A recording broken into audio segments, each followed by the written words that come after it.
Olympic games का arrangement, उनके rules, regulations, guidelines इतनी वास्ट है कि मतलब एक इंसान को वो लर्न करनी पॉसिबल नहीं।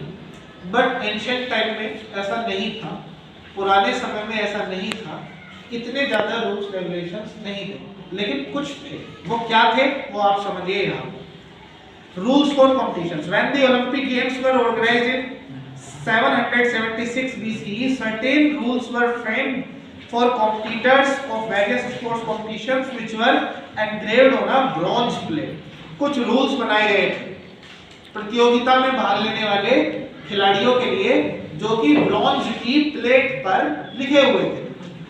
These rules are given below. ये रूल्स नीचे दिए गए हैं। पहला रूल था the competitor must be only a Greek. सबसे पहली जो रेगुलेशन थी वो ये थी कि कॉम्पिटिटर को ग्रीक का निवासी होना चाहिए, completely from a Hellenic race, पूरी तरह से हेलेनिक प्रजाति का उसको होना चाहिए। हेलेनिक की प्रजाति जैसे आर्यन रेस, आर्यन प्रजाति है ना। And must be physically fit. दूसरी बात ये थी कि वो फिजिकली फिट होना चाहिए। जैसे आज के समय में पैरालंपिक होते हैं, उसमें फिजिकली चैलेंज्ड पीपल भी, मतलब भी क्या, चैलेंज्ड पीपल ही पैरालंपिक्स में पार्टिसिपेट करते हैं। लेकिन यहाँ पर क्या था कि ये रेगुलेशन थी कि भाई फिजिकली फिट होना चाहिए कॉम्पिटिटर। ऐसे किसी खिलाड़ी को खेलने का मौका नहीं दिया जाएगा जो फिजिकली चैलेंज होगा। Savages and punished persons were not allowed to participate in these games. अब पुराने समय में गुलाम प्रथा या दास प्रथा भी थी, दास गुलाम हुआ करते थे, है ना। तो उनको, और दूसरा जिनको किसी भी तरह से किसी भी प्रकार का दंड मिला हुआ हो, सजा मिली हुई हो, चाहे उनकी सजा खत्म हो चुकी हो, उनको भी खेलने का अवसर नहीं दिया जाएगा, वो भी नहीं खेल सकते। तो बिल्कुल फेयर कैरेक्टर वाला इंसान और फ्री इंसान होना चाहिए। The competitor had to stay in the competitor had to stay in Olympia घाटी थी। आप सभी को याद है, हमने कहानी में पढ़ी थी। नहीं याद है तो आप वीडियो देख लेना, पिछली वीडियो, उसमें स्टोरी एक्सप्लेन की है, इंट्रोडक्शन भी एक्सप्लेन किया हुआ है। The competitor had to stay in Olympia for 1 month before the beginning of Olympic Games. Competitor को ओलंपिया में ठहरना पड़ता था ओलंपिक खेल शुरू होने के 1 महीने पहले से आके वहां, जैसे कॉमनवेल्थ गेम्स हुए थे तो दिल्ली में खेल गांव बनाया गया था, याद है आपको? शायद 2004 में हुए थे। नहीं 4 नहीं, 10 में शायद, 10 राइट, 10-11 के आसपास कभी हुए थे। तो दिल्ली में खेल गांव बनाया, तो वहां पे मतलब लोग आकर के ठहरे थे, जितने भी एथलीट, खिलाड़ी वगैरह सब थे। तो ऐसा ही पुराने समय में भी होता था, वहां पे 1 महीने पहले सारे जितने भी खिलाड़ी होते थे उनको इकट्ठा कर दिया जाता था, भाई 1 महीने तक अब तुम्हें यहाँ पर रहना। They had to take an oath, और उन्हें एक शपथ भी ग्रहण करनी होगी, कसम खानी होगी, that they had already taken the training for 10 months in their state, कि उन्होंने पहले से ही अपने राज्य में 10 महीने तक जिस खेल में वो हिस्सा लेने आए हैं उस खेल की ट्रेनिंग ली। नेक्स्ट रूल था women were not allowed to participate in competition और सी दीज गेम्स। बताओ, मतलब महिलाएं नहीं खेल सकती थी, और खेलना तो दूर की बात है। तो ये क्या थी? एक पार्शियलिटी, एक नैरो माइंडेडनेस थी उस समय। अच्छा, for participation in games participants had to practise for 1 month। 1 महीने के लिए खेल में पार्टिसिपेट करने के लिए उन्हें प्रैक्टिस करनी पड़ती थी 1 महीने पहले से। Only amateur sports person could participate in these games and not the professionals.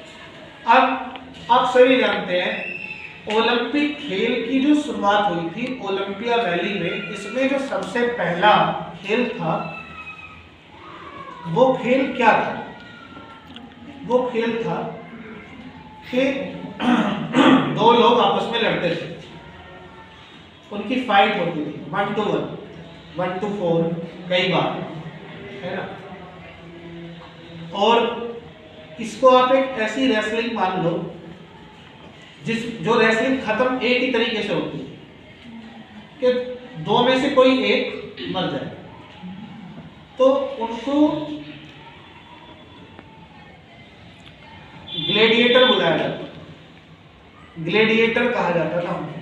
तो दो ग्लैडिएटर्स लड़ते थे और ज्यादातर ये लोग कौन होते थे, इस खेल की जो शुरुआत में जो मरने वाली जो कहानी थी, मतलब बाद में तो शायद ये ऐसा भी कुछ रूल बदलते जाते हैं, लेकिन शुरुआत में जो हुआ, जो कैदी पकड़ लिए जाते थे उन कैदियों को आपस में लड़वाया जाता था।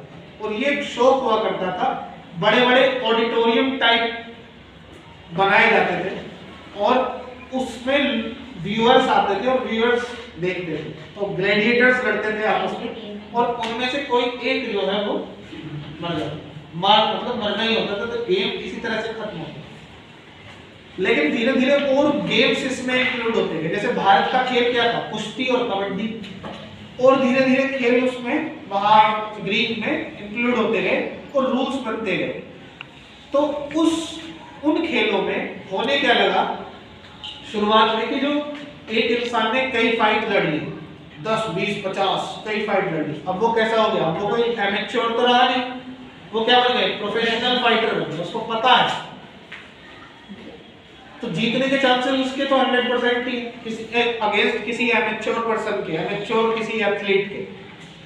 तो उन्होंने रूल ये बना दिया कि भाई देखो, जो 1-2 फाइट तक तो ठीक है, लेकिन बार बार एक जीतता रहे तो दूसरों का मौका ही नहीं आएगा जीतने का कभी।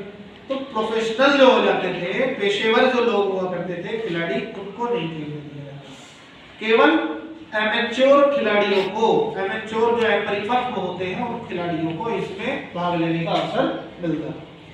तो ये 6 रूल है, 6 रूल हुआ करते थे competition. Now let's talk about the opening ceremony of games. अब जैसे हमारे यहाँ भी ओपनिंग सेरेमनी होती है, मॉडर्न ओलंपिक में भी, है ना, देखते हो आप कि ओपनिंग सेरेमनी कितनी मतलब एक ग्रैंड सेरेमनी होती है कि वहाँ पे बहुत सारे प्रोग्राम्स, कल्चरल एक्टिविटीज परफॉर्म की जाती हैं और बहुत सुंदर, काफी बड़ा एक अरेंजमेंट होता है, ह्यूज अरेंजमेंट किया जाता है। वैसा ही कुछ ओपनिंग सेरेमनी पुराने ओलंपिक, एंशिएंट ओलंपिक खेलों की भी होती थी। अब वो कैसी होती थी वो समझेंगे। On the day of the opening ceremony, all the players, their brothers, fathers and trainers used to assemble in the auditorium. जितने भी खिलाड़ी होते थे, उन सभी खिलाड़ियों के भाई, उन सभी खिलाड़ियों के पिता, उन सभी खिलाड़ियों के ट्रेनर जो उनको प्रशिक्षण दे रहे हैं, वो सब एक ऑडिटोरियम में, एक सभागार में इकट्ठे होते थे। फिर क्या करते थे? The expert of sports and games made them to take the oath. जो खेलों के एक्सपर्ट हुआ करते थे, वो लोग उनसे कसम दिलवाया करते थे। क्या कसम दिलवाते थे? That they would participate in the games according to rules and they had got the training of 10 months. वो कसम खवा, मतलब ये कसम दिलवाते थे और ये एक तरह से पार्टिसिपेशन की एक मैंडेटरी रूल भी था। आप जैसा कि आप पढ़ चुके हैं कि वो एक कसम खा के कहें कि उन्होंने 10 महीने की अपने स्टेट में ट्रेनिंग ली है और साथ ही फिर ये भी कसम खाएं कि वो ओलंपिक खेलों में रूल्स का पालन करेंगे, रूल फॉलो करेंगे। आफ्टर दैट, उसके बाद क्या होता था? अ पिग वाज किल्ड, बलि दी जाती, किसकी? सुअर को किल किया जाता था and offered to the god named Zeus. Zeus मैंने आपको बताया था जब स्टोरी बताई थी कि जैसे जो हमारे यहाँ पे इंद्र भगवान है, वो ग्रीक में ज़्यूस के नाम से पूजे जाते हैं। मतलब उनके कैरेक्टर और इंद्र जी के कैरेक्टर जो है वो बिल्कुल सेम है, ठीक है। तो ज़्यूस जो है, ज़्यूस हेरिकोस के नाम वो ऑफर बलि उनको दी जाती थी, ज़्यूस हेरिकोस को। After this ritual, one by one all the players used to come out of the sports arena. Sports arena जो स्पोर्ट्स का अखाड़ा होता है, उस स्पोर्ट्स अखाड़े में, स्पोर्ट्स अरेना में सारे खिलाड़ी वन बाय वन, मतलब एक एक करके आते जाते थे स्पेक्टेटर्स के सामने और अपने आप को इंट्रोड्यूस भी करते थे। भाई मैं योगेश शर्मा, पुत्र श्री मूलचंद शर्मा, गांव चंदसारा और राज्य उत्तर प्रदेश से, और मैं हॉकी में पार्टिसिपेट करने के लिए यहाँ पर उपस्थित हुआ हूँ, ऐसा कह के वो मतलब अपने आप को इंट्रोड्यूस करते। If one of the spectators had any objection against any player, he was not allowed। अब ये इंट्रोडक्शन क्यों दिया जा रहा होता है? क्योंकि जितने भी स्पेक्टेटर वहां पर आए हुए हैं, अगर किसी स्पेक्टेटर ने खड़े होकर ये कह दिया भाई ये तो व्यक्ति मैं जानता हूँ ये चोरी के इल्जाम में फलानी जगह पर पकड़ा गया, तो उसको तभी क्या कर दिया जाएगा? आउट कर दिया जाएगा, डिस्क्वालीफाई कर दिया जाएगा। ठीक है? He was not allowed to participate in the competition. Rest of the players who faced no objection against them were allowed to participate। जितने बाकी के प्लेयर होते थे जिनको कोई भी स्पेक्टेटर ऐसा मतलब ऑब्जेक्शन नहीं उठाता था उस पर, तो उनको पार्टिसिपेट करने के लिए अलाउ कर दिया जाता था। After that the declaration was made to start the games. उसके बाद घोषणा की जाती थी कि खेल प्रारंभ हुए। With the passage of time the number of games kept on changing, such as 400 yard walking was included in 724 BCE। so धीरे धीरे बहुत सारे खेल इसमें शामिल होते गए, बड़ा एक आयोजन होने लगा। 3 miles रेस 720 BCE में इंक्लूड हुई। पैंथलॉन जिसमें 5 खेल 5 चीजें किसी रेस में एक साथ करनी होती है, तो वो इंक्लूड की गई। बॉक्सिंग इसके अंदर इंक्लूड की गई 688 BC में। घुड़दौड़ इसमें इंक्लूड की गई, horse race. The number of games increased over the years and consequently the games used to be organized for 5 days।